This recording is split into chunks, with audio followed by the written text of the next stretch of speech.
Well, welcome to another lecture in our course with the Lord's Seminary on early church history. My name is John Butler, your instructor, and this is lecture number 5. And we'll entitle it The Battle for Truth. 2 Timothy chapter 4, verses 3 and 4 say, "For the time is coming when people will not endure sound teaching, but having itching ears, they will accumulate for themselves teachers to suit their own passions, and will turn away from listening to the truth and wander off into myths." Now, the Apostle Paul wrote these words to a young pastor in the first century. Tonight, we're going to watch them unfold before our eyes in the history of the church from about the time period from the apostles' death in about the year 64 or so, or during the time of the Emperor Nero, to the age of Irenaeus and Tertullian. The early church didn't merely survive persecution and false teaching. By God's grace, it clarified, confessed, and canonized the truth so that the gospel might be guarded and handed down to us. So let's go ahead and share our screen here.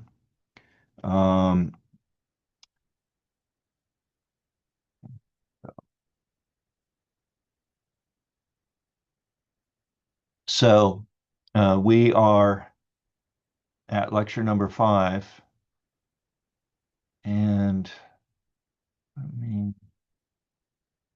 slideshow, here we go, in the beginning. All right, so as we look at this, why does this particular period matter? Well, externally, the church had been pressured by persecution from Nero's Rome from about the year 64 AD 64 onward.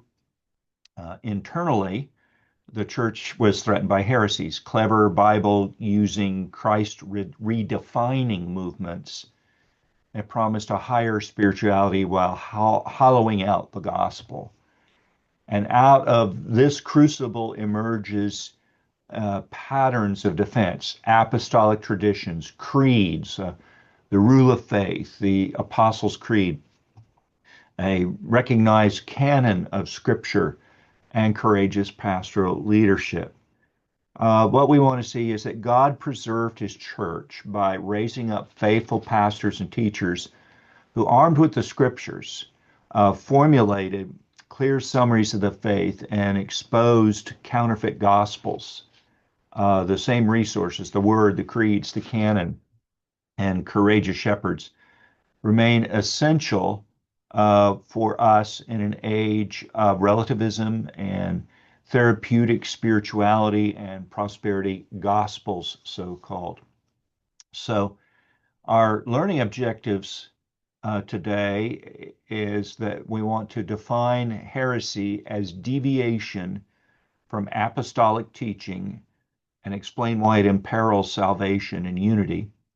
Second, we want to be able to describe Gnosticism and Marcionism. What were their core claims, the leading figures of these heresies, and why these heresies strike at the heart of the incarnation and the unity of Scripture. We want to explain some of the church's defensive tools, like the rule of faith, the emerging canon of Scripture, the use of creeds. And we want to identify key defenders, men like Ignatius and Polycarp and Irenaeus and Tertullian and Justin Martyr, and to summarize how they contended for the faith.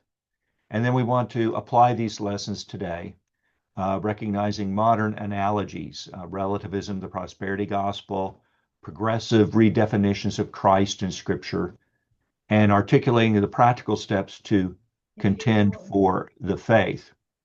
So the roadmap is we want to look first at the danger of heresy, why it kills. We'll look at Gnosticism and its denial of the incarnation, a claim to secret knowledge. We'll look at Docetism and the church's scriptural and confessional reply to it. We'll examine Marcionism, their rejection of the Old Testament. Basically, you had a severed Bible and the church's insistence on the unity of redemptive history. We'll look at the church's defense of the gospel through means of apostolic tradition and creeds and canon and key apologists. We'll look at faithful pastors who protect the sheep, historical models from the early church's history, and how we need such protectors today. We'll have a conclusion and lessons learned from this that we can apply for today. And then we want to reserve about the last 15 minutes of our session for discussion as we process and apply what we have learned. And so I want us to, as we discuss this today, some questions to help frame what we're doing to keep in mind. The first, if Christ is not fully God and fully man, can he save? If Christ is not fully God and fully man, can he save? Second, if the Old and New Testaments proclaim different gods, what becomes of the gospel story? And third, if every generation accumulates teachers to suit their own passions, how do we as pastors and believers guard the flock today? So with Paul's warning that we read from 2 Timothy ringing in our ears, let's define what the early church was actually fighting and why the word heresy is not a historical slur, but it's a sober pastoral category that guards souls and preserves the gospel. Well, let's see here. Why is that not progressing? There we go. The danger of heresy. What is heresy? It's not simply disagreement or theological curiosity. It is the willful deviation from the apostolic gospel, a distortion of the truth once for all delivered to the saints. Heresy strikes at the essentials. Who is God? Who is Christ? What is the gospel? It's error with eternal consequences. Galatians chapter 1, verses 6 through 9 say, the apostle says to the Galatians, I am astonished that you are so quickly deserting him who called you in the grace of Christ and are turning to a different gospel.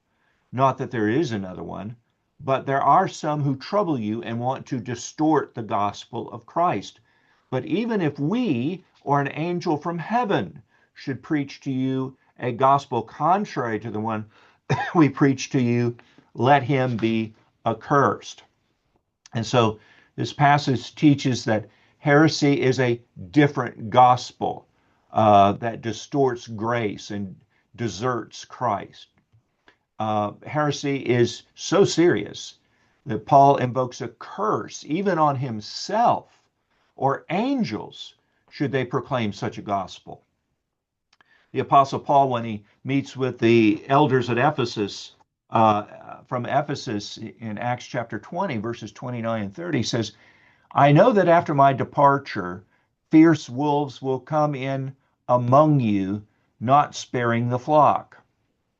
And from among your own selves will arise men speaking twisted things to draw away the disciples after them. And so Paul's warning these Ephesian elders of external threats, the wolves who will come in, not sparing the flock, and internal threats from among your own selves. So why is heresy so dangerous? Well, one, it undermines the way of salvation. False teachings about the nature of Christ, of grace, or God's law result in false gospels that cannot save. A Christ who is not fully God cannot conquer sin. A Christ who's not fully man cannot represent us. Second, heresy divides the church. Heresy is not a private error. It spreads through households. Titus 1:11 speaks of that. It destroys unity and it demands response. The early church repeatedly faced schism when heretical sects arose. Third, heresy confuses the immature and the vulnerable. Many of these heresies claimed biblical language, spiritual enlightenment, and superior knowledge, which made them attractive. Paul says false teachers disguise themselves as servants of righteousness in 2 Corinthians 11:15. Let's talk about some of the early examples of heresy. First, we want to discuss is Ebionism, a denial of Christ's divinity. The Ebionites affirmed Jesus as the Messiah, but they rejected his preexistence in divine nature. That is, his preexistence, he was not Messiah, he was not the eternal Son of God prior to the coming of the Lord Jesus. They held to a strictly Jewish Christian view, keeping the Mosaic law, but they rejected Paul's writings. And so their Jesus is merely a man who was adopted by God, contradicting John chapter 1, verse 1, and also in verse 14. Another example is Docetism. It's a denial of Christ's humanity. Docetists taught that Christ only seemed to be human. It comes from a Greek word dokeo, to seem, to appear. His body was an illusion. This is rooted in Greek dualism. Greek dualism saw that the material world was lesser, it was evil, and therefore they would reject the incarnation as we understand it from Scripture. The idea was you wanted to ascend to a higher spiritual plane, to leave your material existence and so forth. That's why when the Apostle Paul was preaching in Acts chapter 17 in Athens at the Areopagus, Mars Hill, some rejected when he talked about the resurrection of Christ. To the Greek mind, why would you want to return to the pigsty from which you came, is what they would say. We want to ascend higher and higher. And so any material existence, the material world, was considered inferior. And so to say that you returned to material, when the resurrection occurs, when body and soul are joined together again, now perfected, yes, but mere fact that you still have some materiality about you, for them it was like, yuck, that's gross. Why would we want that? Well, Docetism, in a sense, accommodated to this way of thinking by saying, look, Jesus's body only appeared to be human, so it denied the incarnation, and so that heresy gutted the gospel of substitutionary atonement. For if Christ did not truly become man, he could not truly die in our place. He died a true death. He died all the way dead as a man, as one of us. He was made like his brethren in all things, we're told in Hebrews, except without sin. 1 John 4, verses 2 and 3 says, every spirit that confesses that Jesus Christ has come in the flesh is from God. And every spirit that does not confess Jesus, that he's come in the flesh, is not from God. Okay. So how did the church respond to this? Well, heresies forced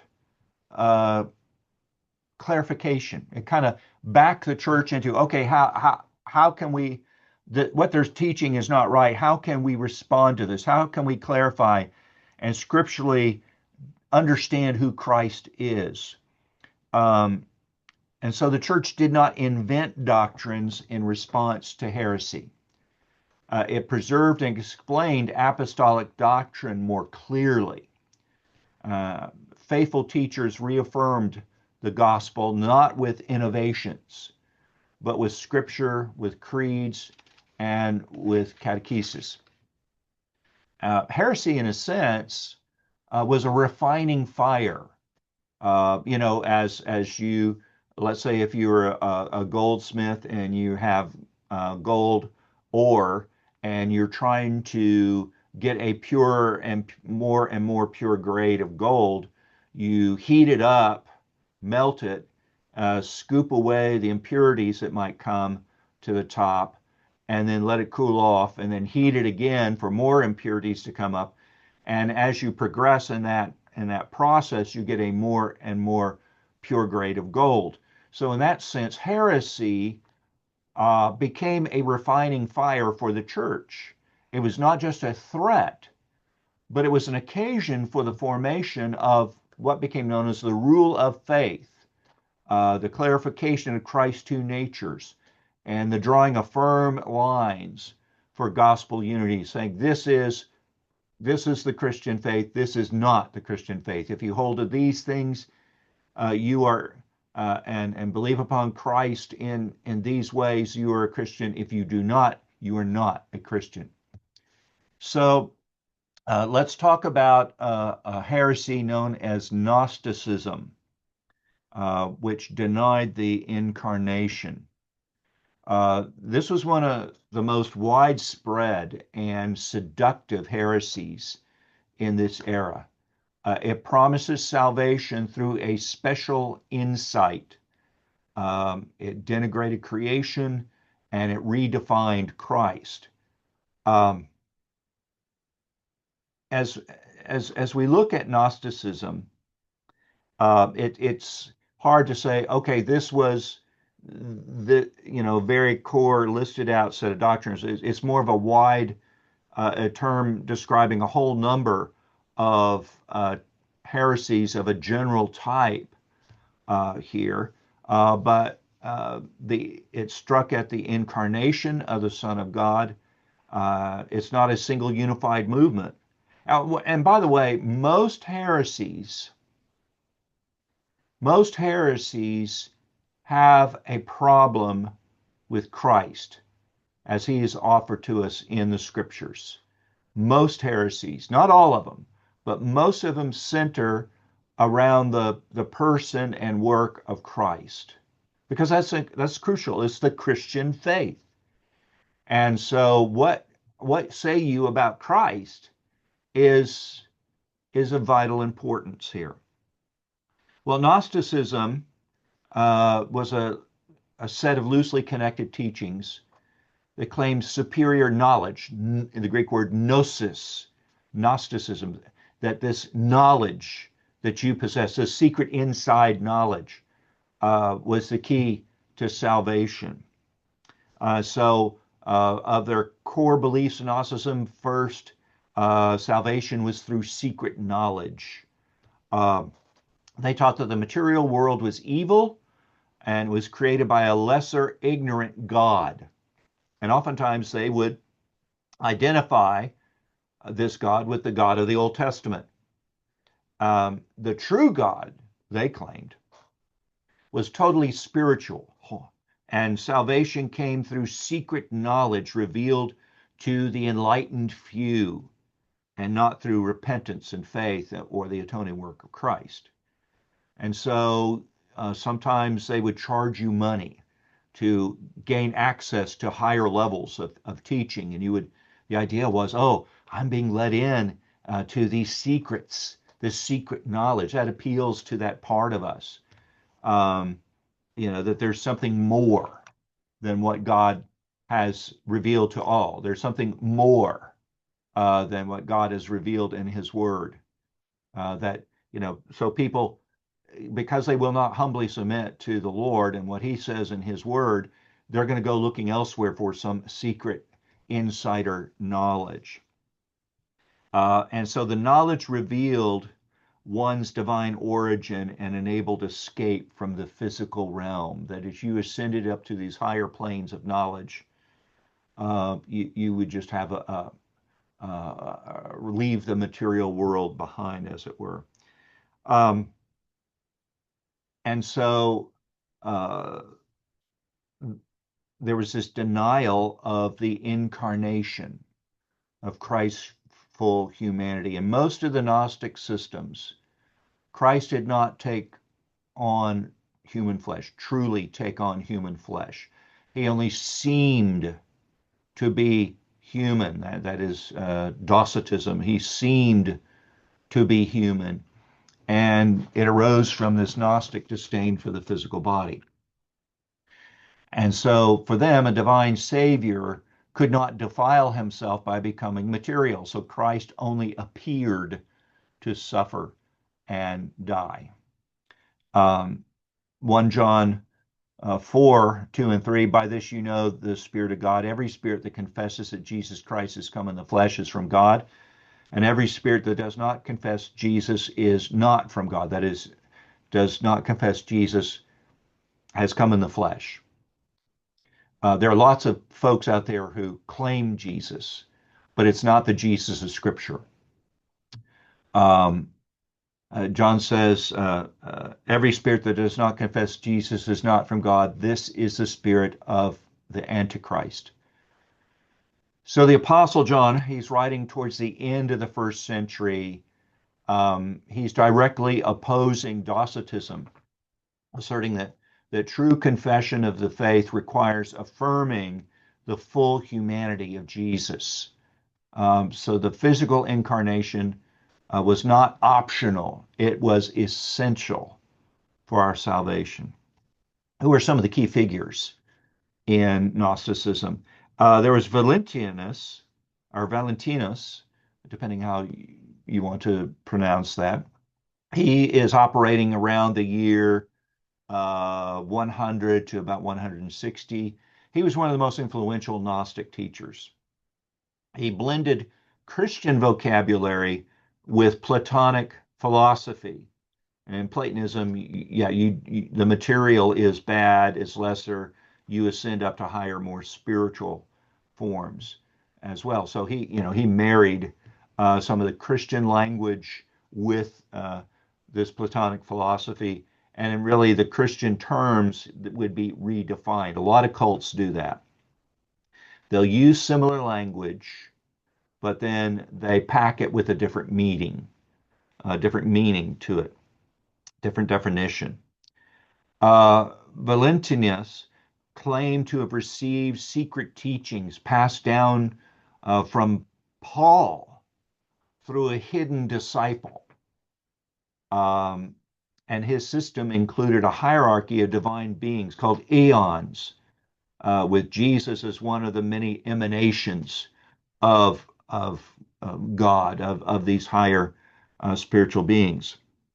And so it was very esoteric, very woo-woo, kind of, all the mysticism and so forth. And this appealed to people, who had not had a firm, solid biblical grounding.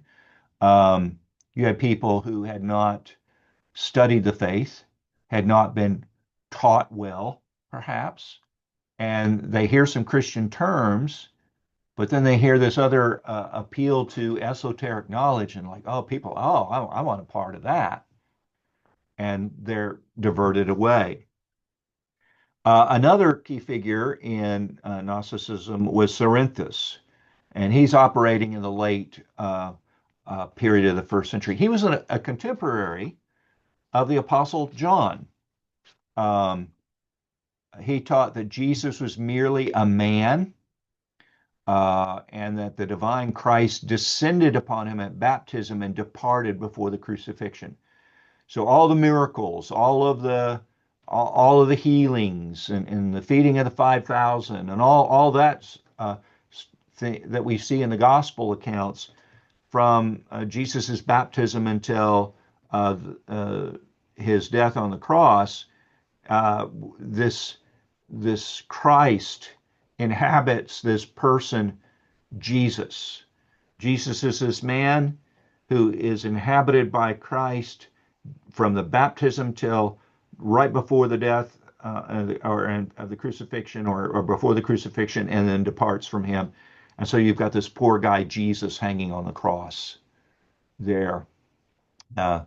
Because the fact that your God would suffer and die was just absolutely abhorrent to this Greek philosophy that was mixed in with Christian terms here and there that was taught by Cerinthus and others of the Gnostics. And so this teaching undermines the truth of the incarnation and the unity of Christ's person. Two natures in one person, the human nature, divine nature in one person. So the whole concept of the hypostatic union was totally foreign to them. Tradition says that John the Apostle once refused to enter into a bathhouse in Ephesus when he heard that Cerinthus was inside, saying, "Let us flee, lest the building fall down, for Cerinthus, the enemy of the truth, is within." That's a tradition. We don't know if that was actual occurrence or not. What was the response of the church to Gnosticism? And they were developed what became known as the rule of faith, the regula fidei in Latin. In response to the Gnostics' secretive, ever-changing myths, the church articulated a public apostolic summary of the faith. Trying to nail down the Gnostics and what they were teaching, things were always changing with them, and all these various myths they had. It's kind of like if you trying to nail pudding to the wall. It just doesn't, you can't do that because it's just always changing. Well, this is what the Gnostics were like. The church, in response to it, articulated a public apostolic summary of the faith. Now notice, it was public, not secret knowledge. It was available to any and everyone for examination and for learning. So no secret teachings in the church. And it was apostolic, a summary of the apostles' teaching. There's right there. So this is what the faith is. This is what the teaching of Scripture, the apostles and prophets have taught us. And so the rule of faith, as it became known, was not an invention, but it's a concise confession of what the church had always believed. And eventually it forms the basis for what we now know as the Apostles' Creed. It emphasizes the unity of God the Creator and Redeemer, the real incarnation of Christ, his suffering and his resurrection. It emphasizes the forgiveness of sins, the resurrection of the body, and the life everlasting. The church responded as well with Scripture. Men like Irenaeus, who is laboring from about the year 1, lives AD 130 to the year 200, wrote extensively against Gnosticism, especially in his work against heresies. He appealed repeatedly to Scripture and to the continuity of the apostolic tradition that was passed down in the churches through recognized teachers. And so Irenaeus insisted that the God of the Old Testament is the Father of Jesus Christ. I believe in God the Father Almighty, maker of heaven and earth. So that is important. So the redemption must include the renewal of the whole man, body and soul. And then there's this affirmation of the incarnation. The church defended the mystery that the eternal Son truly became man. Suffered under Pontius Pilate, was crucified, died, and was buried. And so the incarnation was not a passing appearance or illusion. It was the very means of our salvation. As Gregory of Nazianzus would later summarize, what he, that is Christ, did not assume, taking on our human nature, he did not redeem. So if he didn't assume it, he didn't redeem it. And so he became like us. He became one of us as a human, and yet without sin, and therefore is able to bring salvation to us and to the redemption of the body. Now, why does Gnosticism still matter today? Gnostic ideas didn't die out in the 2nd century. They keep popping up in new forms. Spiritual elitism, claiming that some have a deeper secret or mystical knowledge of God apart from the Scriptures. There's a disdain for the body, seen in the rejection of bodily resurrection, the denial of physical suffering in the Christian life, or even in transgender ideology, which separates identity from our embodied reality. You even see this in churches where people, when you speak about that heaven is temporary until the return of Christ, and our bodies and souls are rejoined and made perfect, and we'll be with Christ forever in the new heavens and new earth where righteousness dwells. The thought that heaven is temporary, it just shows how some of this thinking may have crept in. And there also another thing that Gnosticism does is this rejection of the Old Testament, as if the God of the Old Testament is harsh and legalistic, and why the New Testament God is only a God of love and grace. And so these ideas undermine the gospel just as surely as the systems of Ignatius and Cerinthus. So we have to respond with the same clarity and conviction. Well, rejecting the Old Testament, while the Gnostics rejected the body and the incarnation, another false teacher by the name of Marcion rejected the scriptures themselves, especially the Old Testament. Let's look at how the early church defended the unity and authority of the Bible in the face of these deadly distortions. Marcionism directly rejected the Old Testament, and it radically edited the New Testament. Marcion's teachings were clear, they were bold, and they were wrong. And they forced the church to reaffirm the unity of Scripture, the continuity of God's character, and the full deity and humanity of Christ. Now, who was Marcion? He was from Sinope, which is now in modern-day Turkey. He lived from about the year 85 AD 85 to 160. He was the son of a bishop in Pontus, in modern-day Turkey. Marcion was a wealthy ship owner who came to Rome about the year 140, and he made a large donation to the church. But his teachings soon revealed themselves to be deeply unorthodox, and he was excommunicated from the church in Rome around the year 144. He then forms his own sect, which spread rapidly across the Roman Empire, posing a significant challenge to Orthodox Christianity. What were Marcionism's core beliefs? Well, one, there are two gods. Marcion claimed that the God of the Old Testament, the creator, the judge, the lawgiver, is not the same as the God of the New Testament, the Father of Jesus Christ, who's loving and merciful and spiritual. And so he views the Old Testament God as cruel and vindictive and full of judgment, and the New Testament God is gracious and forgiving. So this what amounts to a dualistic theology. You've got two gods, dividing redemptive history and rejecting the continuity of God's covenant purposes.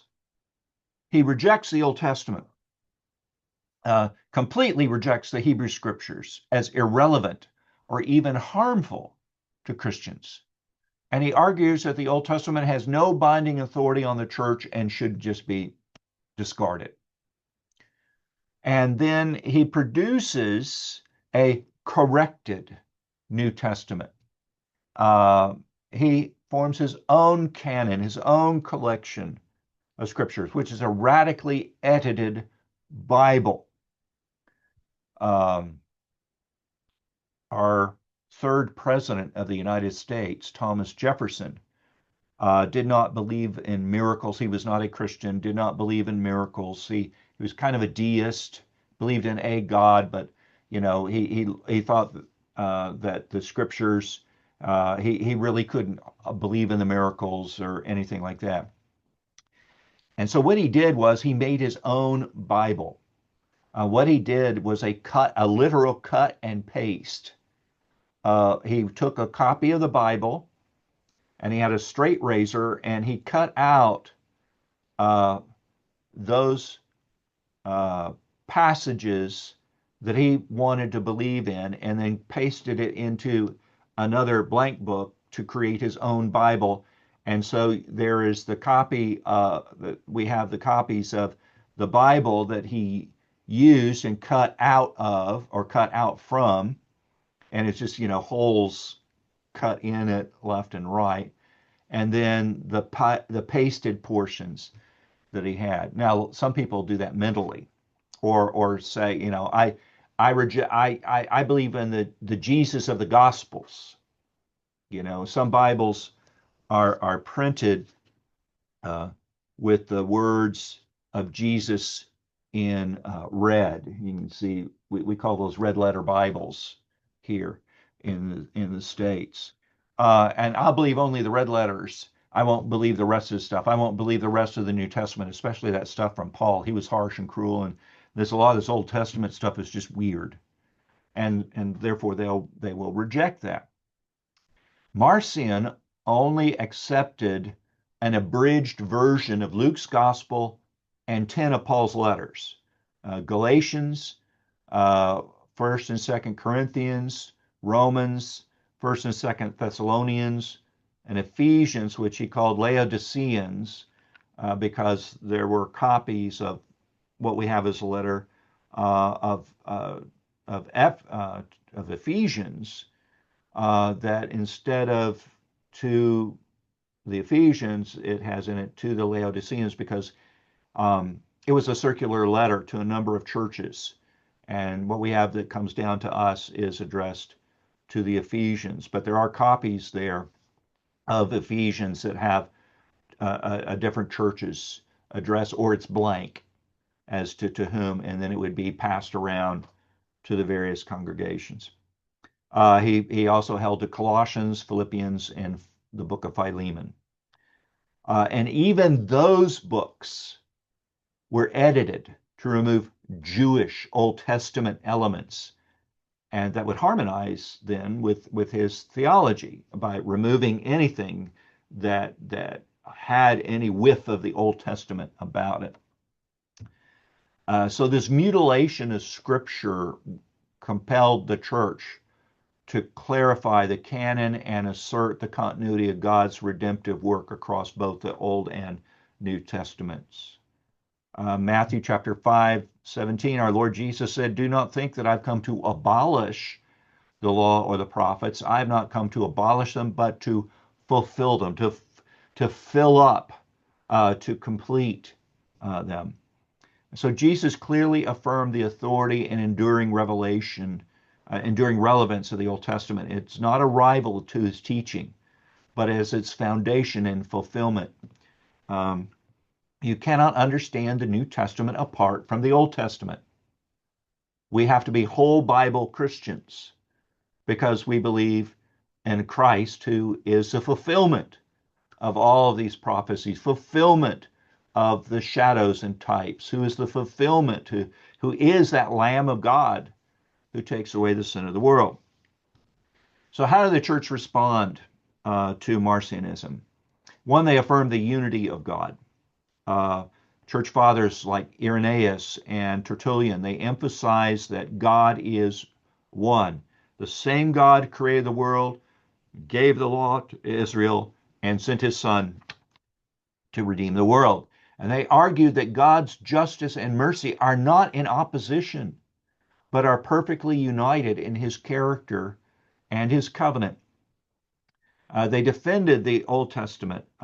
These early Christian writers showed how the Old Testament pointed forward to Christ, that the sacrificial system anticipates the cross.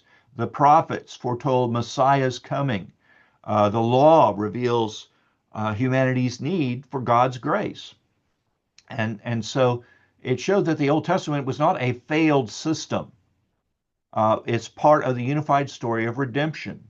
The Old Testament came to do what it was supposed to do, point us to Christ, that all the blood of bulls and goats could not for sin atone, but they were placeholders pointing forward to the once for all sacrifice of Christ. They also responded to this by clarifying the canon. Marcion's canon, his collection of scriptures, prompted the early church to begin recognizing and circulating a standard collection of apostolic writings. The canon was not created in response to Marcion, but his challenge accelerated the church's articulation of which books bore apostolic authority. There's what's called the Muratorian fragment, which comes from about the year AD 170. And when we have our lecture on the canon of Scripture, how the church collected and recognized these are the authorized books of the Old and New Testaments, we'll have some greater detail on the Muratorian fragment. But suffice it to say, it is the earliest known Christian canonical list, and it shows the early church's efforts to distinguish authentic Scripture from heretical distortions. Now, why does Marcionism still matter? It endures in various modern errors. One is what I referred to earlier as red letter Christianity, prioritizing what Jesus says in the Gospels while ignoring the rest of the Scripture. And, they say, oh, Jesus is a God of love and so forth. They fail to see his words with regards to judgment, which is to come, which is ironic. So even then they pick and choose what they want to hear Jesus saying. There's a disregard for the Old Testament. They view it as outdated, as violent and irrelevant. Theological dualism today, claiming that the Old Testament God is wrathful and the New Testament God is loving, as if God's changed. And canon reductionism, denying the full authority of all 66 books of Scripture. So each of these modern trends weakens the church's grasp on redemptive history, and it blinds us to the richness and the unity of God's Word. Well, faced with the twin threats of Gnosticism and Marcionism, the early church doesn't retreat or compromise. It takes up the tools of truth, Scripture, apostolic teaching, creeds, and courageous leadership to defend the faith and to guard the flock. So let's look now at how the church made its stand. This was not a passive defense of the gospel. The church rose to defend the faith once for all delivered to the saints. It was not merely a defensive retreat, it was a constructive and clarifying work that gave enduring shape to the Christian faith. The church responded not by inventing new doctrines, but by faithfully preserving and proclaiming the gospel it had received from the apostles. There are three major means. We've already talked about them in several different ways. They defended the gospel through apostolic tradition, through creeds and the rule of faith, and through the formation of the New Testament canon of Scripture. So let's talk about these. The apostolic tradition. What is the apostolic tradition? This is not a secret teaching that was passed down orally, but the public authoritative teaching of the apostles, this preserved in Scripture and in the faithful transmission of doctrine through church leaders. There was that command from Paul to Timothy that what you've heard from me, entrust to faithful men. So this transmission through Paul to Timothy to these faithful men and on down the line. Paul himself commands the churches to stand firm and hold to the traditions that were taught either by us, either by our spoken word or by our letter. So whatever you heard from my mouth, because Paul's an authoritative apostolic witness of Christ and his ministry, as were the other apostles. or what he has written in a letter. This is the true truth that you must hang with. There were faithful men who helped in this chain of transition. We've spoken earlier about the martyr Polycarp. Polycarp lived around the years AD 69 to 155. He was a disciple of the Apostle John. Polycarp later became bishop of Smyrna, which is now the city of Izmir in Turkey. I have a friend who pastors a Reformed church in Izmir, Turkey, Turkish national, whom the Lord brought to himself. Polycarp quotes both the Old and New Testament scriptures in his writings and his defense of the faith, and he holds fast to the unity of the faith. Eventually, he is martyred for refusing to deny Christ.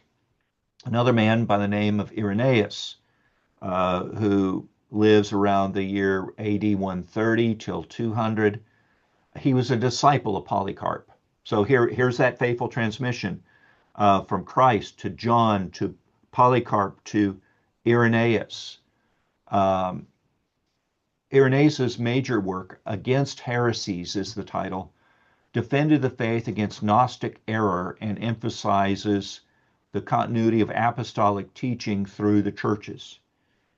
And so we see this passage of what you've heard from me, and trust to faithful men who will be able to teach others, that Paul had encouraged and had ordered Timothy to do. We see this in these men. Apostolic tradition reminds us that the gospel is not ours to revise or to reinvent. It's to be received, believed, preached, and guarded. The next tool, creeds. The rule of faith, the regula fide, is a concise public summary of Christian belief that was used in instructing people who are being catechized and are being brought as candidates for baptism, so they would know what the faith is. It affirms the one true God who created the world, Jesus Christ, his Son, who was incarnate, crucified, buried, and raised, and the Holy Spirit, who brings life to the church. And it functions as a hermeneutical key, how to interpret, a lens through which Scripture is to be read and understood rightly. And then the Apostles' Creed. It was not written by the apostles. Some people mistakenly think it was, the apostles got together and formulated this and handed that over to the church. No, it is faithfully summarizing apostolic doctrine. And by the 2nd century, versions of this creed were in use across the Christian world, especially in baptism. It reaffirms the key doctrines that are under attack: Christ's real humanity and deity, his birth and suffering and death and resurrection, the forgiveness of sins, bodily resurrection, eternal life. And so these creeds function, in a sense, as boundary markers of what is orthodox, straight apostolic teaching and what is not, aiding in teaching and worship and discipleship. Think of it this way: if you're driving along a highway that's elevated and you've got sharp drop-offs, let's say you're going through a low area and they built the highway up so it would not get flooded, they will put guardrails along either side of the roadway so that you don't go off and tumble down that embankment into the fields or into the water or whatever. And so the Apostles' Creed and all creeds and confessions, in a sense, are to act as guardrails to keep us on the road of the faith. In a world of confusion, the creeds help the church to say clearly and briefly what we believe.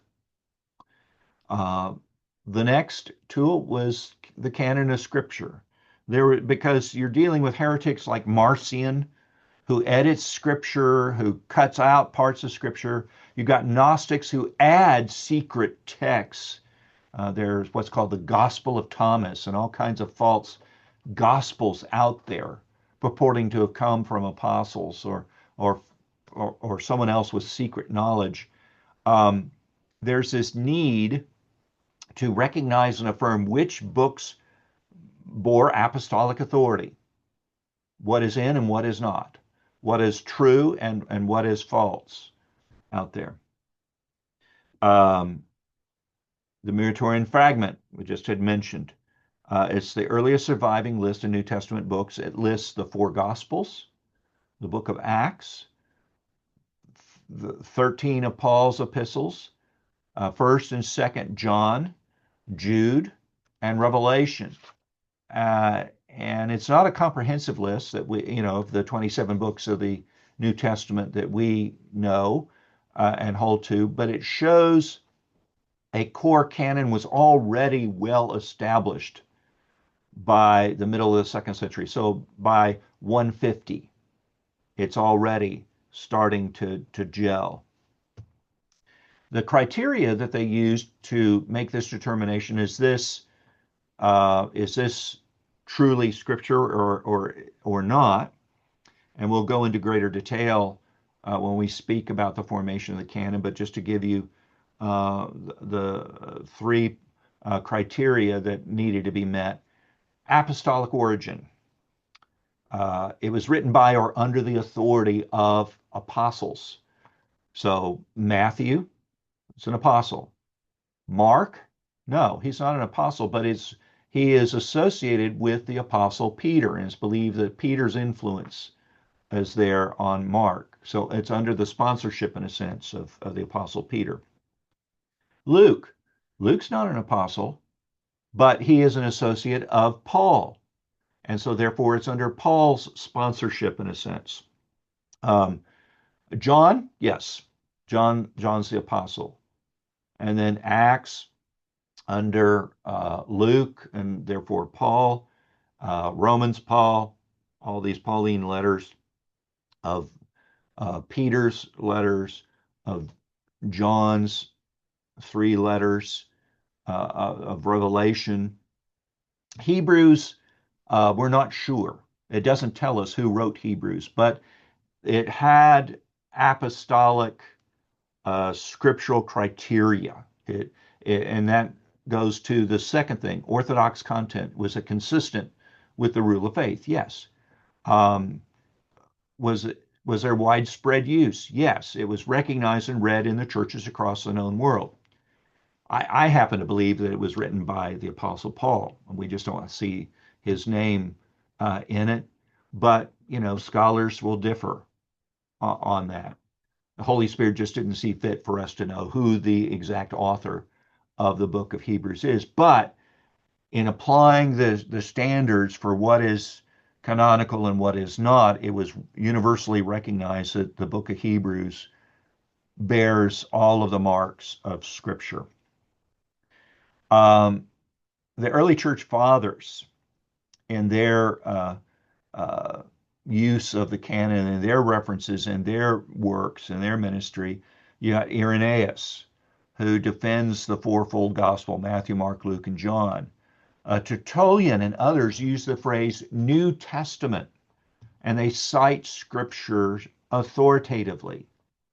And so their writings attest to a growing but not fabricated recognition of canonical scripture. Their key writings in defense. We talked about Irenaeus and his work against heresies. He refutes Gnostic myths and defends the incarnation and unity of Scripture. Tertullian, he has a work entitled Prescription Against Heretics, coined the phrase the rule of faith for arguing the right reading of Scripture within the church.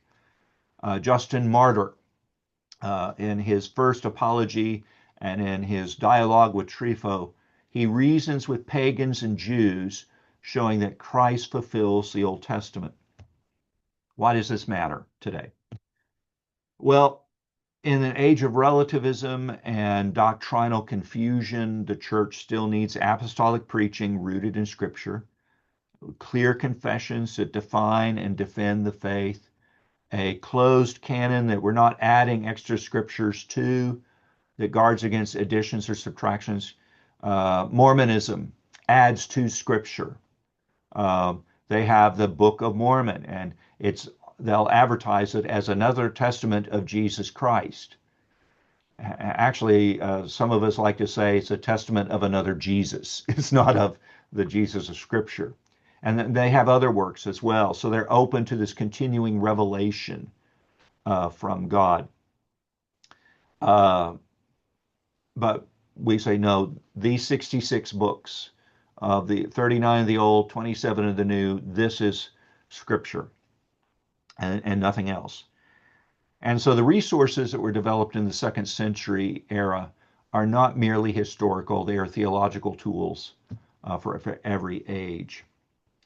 Well, another thing we see in how the church counteracted the false teachings was through faithful pastors protecting the sheep. And in every age of spiritual conflict, the Lord raises up shepherds to feed and protect his flock.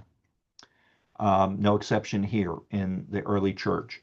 Heresies like Gnosticism and Marcionism threatened the very heart of the gospel, but they're met by faithful pastors and teachers who understand their sacred duty to guard the truth, to refute error, and to lead the church in love and wisdom. This is all part of the pastor's calling. Titus 1, verse 9. He must hold firm to the trustworthy word as taught, so that he may be able to give instruction in sound doctrine and also to rebuke those who contradict it.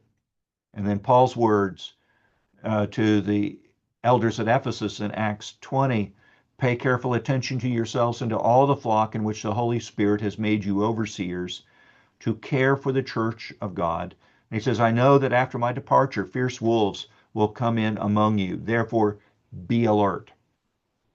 And so these passages frame the pastoral office as both defensive, guarding against wolves, and constructive, that is, feeding sound doctrine to the people. So the early church saw this charge embodied in its leaders.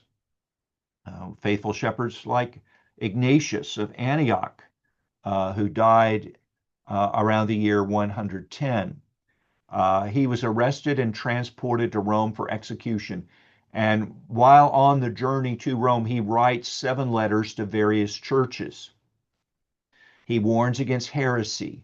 He calls the church to unity. He emphasizes the reality of Christ's flesh and blood. He defends the incarnation, the authority of faithful bishops in the church, and the unity of the visible church. And his most famous line is, it is better for me to die for Christ than to reign over the ends of the earth. Polycarp, whom we've mentioned a number of times before, as we said, he was a disciple of the Apostle John and a mentor to Irenaeus, who we'll talk about in a bit. So we have that Christ, John, Polycarp, Irenaeus.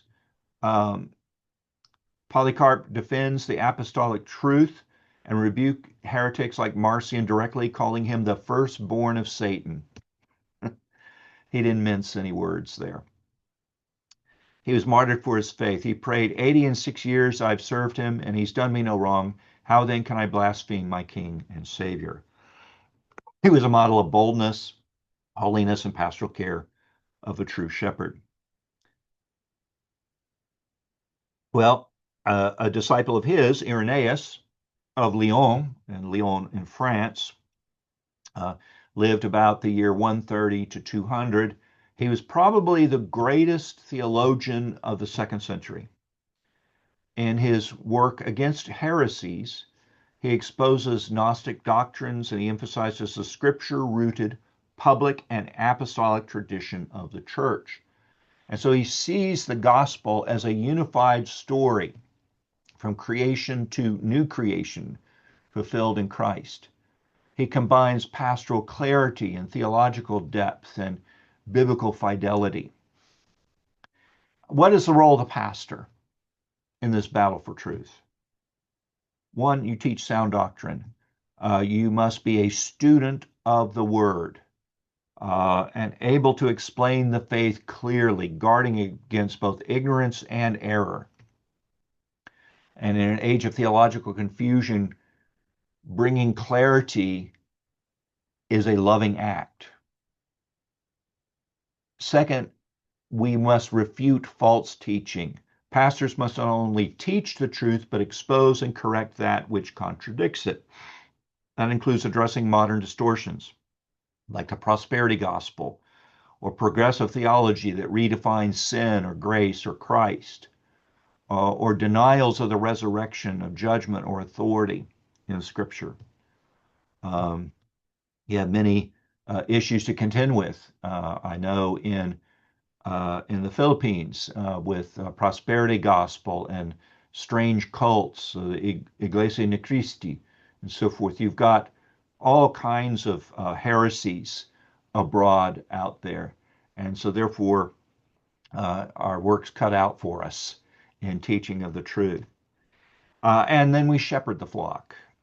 This protection includes pastoral care and not just our polemics, to show them how these truths apply to us, our lives, and it gives us comfort in Christ, and to know these things. And these men love their churches. They love their people. They endured persecution. They gave personal counsel. They led with humility and courage. But most of all, they loved Christ. They heeded the charge of 1 Peter chapter 5, verses 2 and 3. Shepherd the flock of God that's among you, not domineering, but being examples to the flock. Need I say there's an ongoing need for courageous, faithful pastors today? It's no less a critical thing for us today than it was for them. The wolves, they still come, though they now preach on YouTube and they write bestsellers. Sometimes false teachers arise from within the church, teaching heresies, leading people astray. The flock is still vulnerable, sometimes is biblically illiterate and easily swayed. So we want to ground them in the faith, mature them in the faith, to have them know what is true truth of Scripture. We need pastors who are rooted in Scripture, who are grounded in doctrine, who are bold in the pulpit and gentle with the hurting, and unbending in the essentials and gracious in all things. That's what we try to do with the Lord's Seminary, and that's our goal and hope for faithful pastors to come and be studying with us, and those who are preparing for the gospel ministry, that they would be these types of men. And so when we look at men like Irenaeus and Polycarp and Ignatius, it's not merely a historical curiosity about them. It's pastoral inspiration. We do not need to reinvent the pastoral office. We need to recover its strength under the authority of Christ, the chief shepherd. And so we must support faithful pastors, faithful ministries, pray for them, encourage them, learn from them. Don't chase after novelty. We must encourage our people, stay to the old paths of Scripture. The latest fad is not always the truest. Newer is not always better. We must look for the ancient gospel preserved in Scripture. If you are called to ministry, aspire not to popularity, but to faithfulness. And remember, doctrine feeds devotion. Heresy kills it. Sound teaching protects life. Well, let's look at some lessons for today. What does all this mean for us? How should we as Christians today respond to the same kinds of falsehoods that the early church faced? Well, we hope to draw some vital lessons and practical applications for contending for the truth in our time as well. The core issues still remain. Who is God? Who is Christ? What is the gospel? What is truth? The The ancient heresies, we have modern echoes of them. As the writer of Ecclesiastes says, there's nothing new under the sun. Why? Human nature isn't changed. Human nature has not changed. Gnosticism lives on. Modern spirituality often emphasizes subjective experience, secret insight, or self-discovery, all disconnected from Scripture. Like the Gnostics, today's false teachers promise a higher plane of Christian life while denying Christ's incarnation, his bodily resurrection, or his moral commands. Marcionism, we see dressed up in modern clothes. Many reject the Old Testament or the God of justice that's revealed there. Some preach a Jesus, and I put that in quotes, who accepts all and judges none, severing him from his fulfillment of the law and the prophets. Others pit Paul's gospel against Jesus's teachings.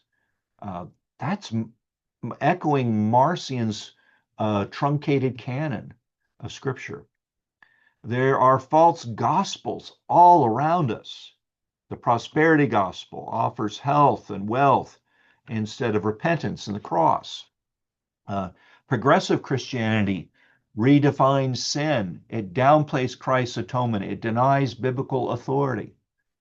Cultural relativism treats truth as personal preference, undermining the exclusive claims of Christ.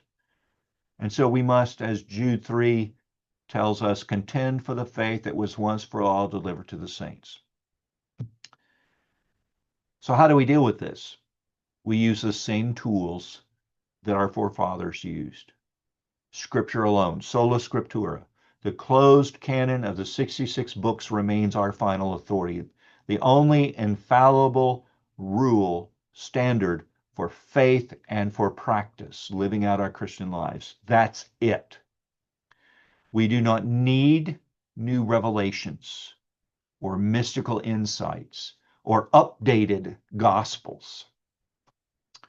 Sound doctrine and creeds, the Apostles' Creed, the Nicene Creed, the Reformation confessions like the Westminster Confession of Faith and larger and shorter catechisms, the three forms of unity, the Heidelberg Catechism, the Belgic Confession, the canons of the Synod of Dort. These are faithful summaries of God's truth. They help churches stay centered on what matters most. Faithful pastoral leadership. Just as in the 2nd century, we need bold, godly, scripture-fed pastors who will guard the flock, rebuke error, and lead with humility. And the church, as 1 Timothy 3:15, is to be the pillar and the buttress, or pillar and ground of the truth. Every congregation is a frontline outpost in the battle for truth. In ancient times, when a king would conquer a new territory, he would set up images of himself so that people would say, oh, he's now the one in charge. But they would also set up a pillar that would have written on it his law, his rules there, and it would be translated into several languages of that particular place. And we have a number of those kinds of pillars. The church is the pillar that Christ has set up in the world. And we are here to declare this is who the King is, this is who we are to follow, this is his word. And we are there to be witnesses to the people around us of the kingship of Christ over them. And here is his word. And so truth is not kept alive by academics only, but by ordinary Christians gathering weekly, reading the scriptures, confessing the faith, and walking in love. And so how do we contend today? We know the gospel. We must know the gospel. We must study the word, know the person and work of Christ, understand how all of Scripture tells one story, God's redemption in Jesus. We must support faithful pastors and teachers, praying for them, encouraging their labor in the word, defending them when they speak unpopular truths. We must seek out theological training, consider supporting or participating in pastor training ministries like the Lord's Seminary or International Theological Education Ministries that I work with. I'm a pastor of a church in South Carolina, but I also work with ITEM teaching overseas, and this course is also through the work with ITEM that we have. We must use the creeds and catechisms. Teach them to your children. Read them devotionally. Let them guide your understanding of Scripture. If you are not catechizing your children in the truth of Scripture, guess what? The world will catechize them in the lies of the devil. One way or another, your children are being catechized. Is it in the truth of Christ, or is it in the world's lies? Ephesians 4, verses 14 through 16 says, so that, speaking of the teaching ministry of the church, so that we may no longer be children, tossed to and fro by the waves and carried about by every wind of doctrine, and then rather speaking the truth in love, we are to grow up in every way into him who is the head, into Christ. Well, let's move to discussion now, and I'll stop the share here. Actually, I'll stop the, there we go, that, so you can still see the questions there, and let me pop up the, no, that's not letting me do that. All right, so what I'll do, I'll copy these into the chat, and we can discuss these things in the minutes we have left this evening. Okay, here we go. All right, number one, how do Gnosticism and Marcionism echo today? Is there Marcion? Do we people who go around calling themselves Marcionites? There are people who call themselves Gnostics. I don't think we have people calling themselves Marcionites, but do we have their type of teaching going on today?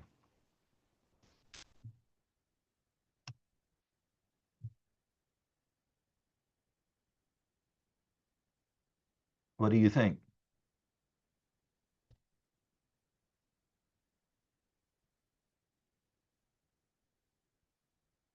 Well, we've already talked about some of them uh, in this denial of the Old Testament, or saying, well, that's not really as important anymore. We'll focus just on the New Testament as well. There are some people who will say that the Old Testament doesn't apply to us today. Now, yes, the ceremonial law has been fulfilled in Christ. There were certain laws and regulations that were applicable to the ancient nation of Israel itself at that time. But even then, we can study those laws to learn general principles of equity from them and make application of those things. But we don't have levirate marriage today. We don't have the various land laws that were there to preserve the inheritance in that same way. Those were only applicable to ancient Israel at that time. Those things have been fulfilled. We no longer are making sacrifices. We're no longer doing those things because there's that once for all sacrifice in Christ. But you cannot understand the New Testament apart from the Old. Just how it is. And yet we have a lot of people who are ignorant of Scripture because of that kind of teaching. Or they only regard the Old Testament as like going back and visiting a museum of ancient history, as opposed to this is the living faith. All right, we see, okay, they're widespread today, and you're reminded by the book of Romans chapter 1. Yes, natural man's unrighteousness. They suppress the truth of God, and although they know God, they do not honor him. Exactly.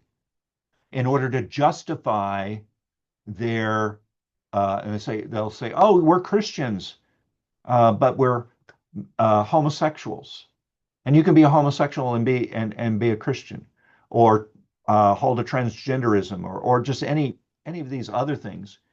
And so either mentally or actually verbally, they are pushing aside Scripture and saying, "Oh, I'll only hold to the love stuff." But this judgment stuff, no, that's not really the done thing anymore. Exactly. That's a great answer. A great answer to that. Okay. How about Gnosticism? Do we see Gnosticism around today? Or can you think of some examples?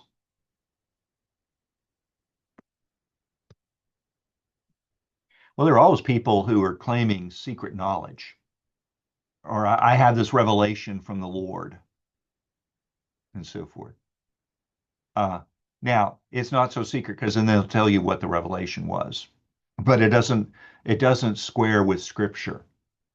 Uh, uh, so we've got issues with people claiming inside knowledge. There are groups that you pay for greater and greater training and clearing and so forth. There's a cult called Scientology, mostly here in the U.S., but other countries as well. You pay a lot, thousands and thousands and thousands and thousands of dollars to attend their trainings and to acquire more knowledge. And as you increase in rank and status, you get more and more insider knowledge, and will be really clued in onto the real truth of things. All right. Second question: why is the incarnation essential to salvation? The doctrine of the incarnation is taught to us in Scripture about Jesus' true humanity and true divinity. One God, Jesus Christ in his person has both the natures of divinity and humanity, fully God, fully man in one person. He doesn't seem to be human, nor is he a created thing in and of himself. Iglesia Ni Christi holds that Jesus is God-like, but not God. He's a created being. There was an ancient heresy known as Arianism that held that Christ was the firstborn of all creation, therefore he had to be a created being. And yes, in his humanity, in the womb of the Virgin Mary, he takes on to himself as well our human nature. But he is fully God and fully man. So the Docetists, Jesus appeared to be man. If he's not truly man, how could he be our substitute?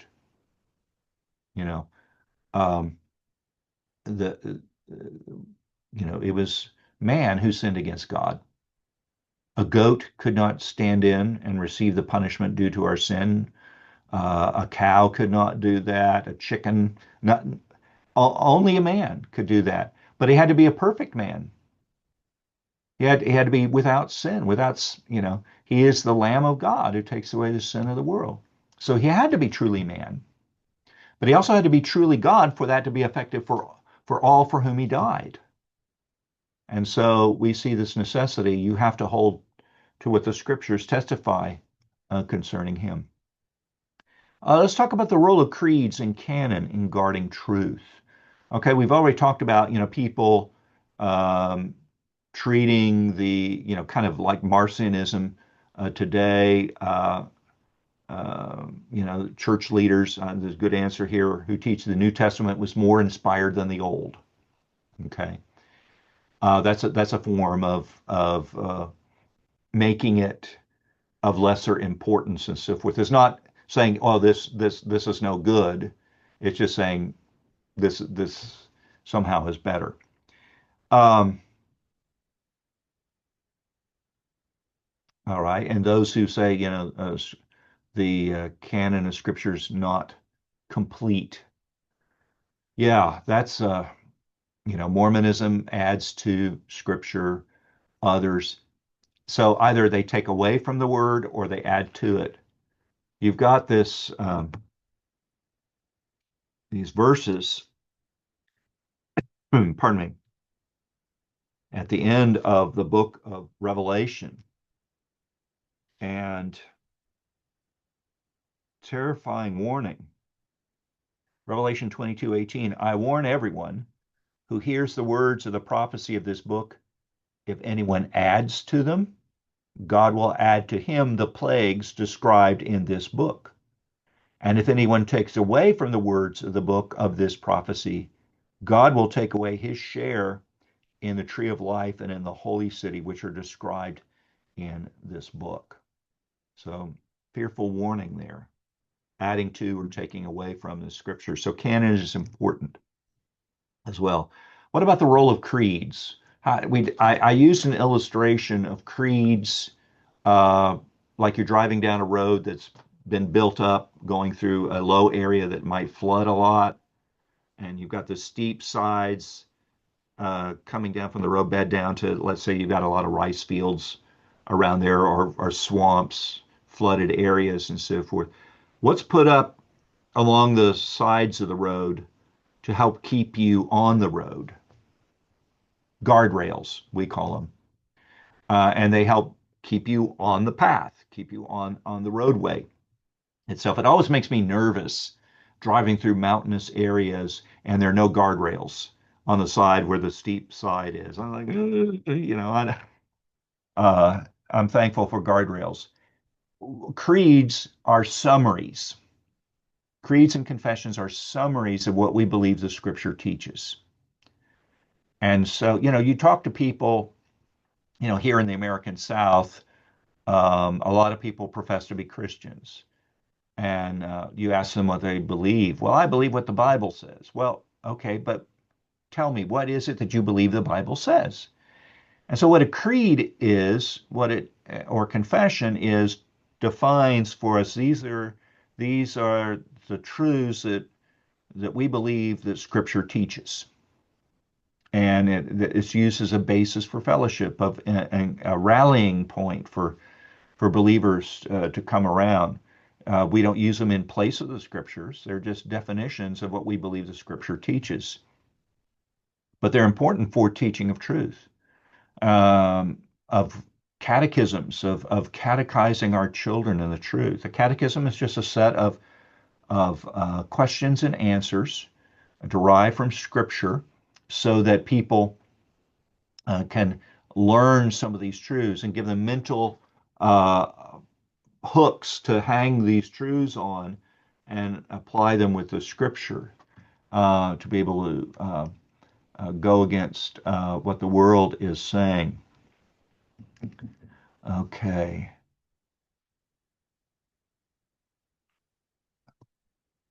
All right. Uh, okay. Helps identify significant questions and answers to them from Scripture, says Westminster. Okay. Um, Scripture references are so rich, and the answers of the questions are very rich. Exactly. Yeah.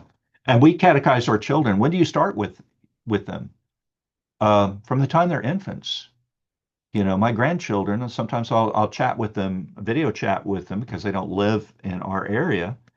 The babies, I'll say to them, "Who made you?" The answer is God, and their moms and dads are catechizing them as well. And so these truths, they're learning early on, onboarding all of this wisdom from Scripture, and basis so they have these categories of how they're to think. Yeah, easy believism. Yeah, that is definitely rampant in the church as well. But it's interesting on the other side, there's also people who want to be very legalistic, that is making laws and rules that are not necessarily scriptural and saying that's the standard for what Christian living is. And so, you've got the easy believism type, and I believe in Jesus and I can do whatever I want. And you also have people there who add to the scriptures and um, teaches as truth the doctrines and commandments of men. All right then, and let's see. Let's go back. Question: How can we follow leaders like Polycarp and Irenaeus? Well, we can learn from their examples.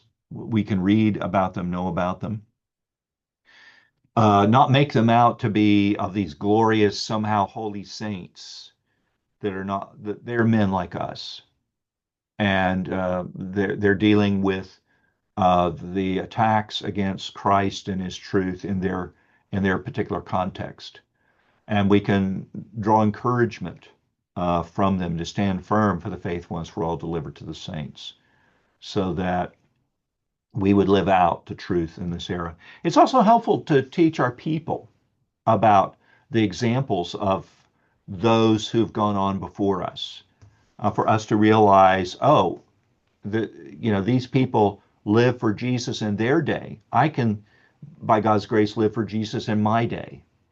Not thinking about, well, it's just only us today, but we stand in this stream, this river of truth, of the gospel, and seeking to live faithfully for the Lord Jesus Christ. And we can, be encouraged by these examples of them as well. Yes, the Apostolic Fathers reminds us in ultimate importance of living in what we believe. Exactly. Yeah, why would you believe something and not live it? What's the use of that? You know, People, what we profess about Christ is what we should live for the glory of Christ. Um, and this is a wonderful truth, and we don't keep it under a bushel, but we put it on the lampstand and let it shine, as Jesus tells us in the Sermon on the Mount. Well, thank you very much for your time this evening, and just to let you know, we will not be meeting next Tuesday evening. I have to travel to a conference during the time we would be meeting uh, next week. So um, you can go back into the Dropbox links and look at the previous lessons that were there, the videos to refresh what we have covered and so forth. And Lord willing, we will gather again on the 12th, of August. Hard to believe we're almost at the end of July and August now. Um, to get back together again. And that particular lecture, we will talk about how the Bible was collected. We'll talk about the formation of the canon of Scripture. And I talked about the Muratorian canon. We'll talk about that in greater detail then. So we'll meet on the 12th. We will not meet on the 19th because I have to travel to another conference during the time we meet. So we will not meet on the 5th, and we will not meet on the 19th of August. So, God willing, we will see each other on August the 12th, Tuesday the 12th, and cover how the Bible was collected. May God bless and keep you, make His face to shine upon you, and give you His peace in Christ. Amen. Good night, you all. Thank you.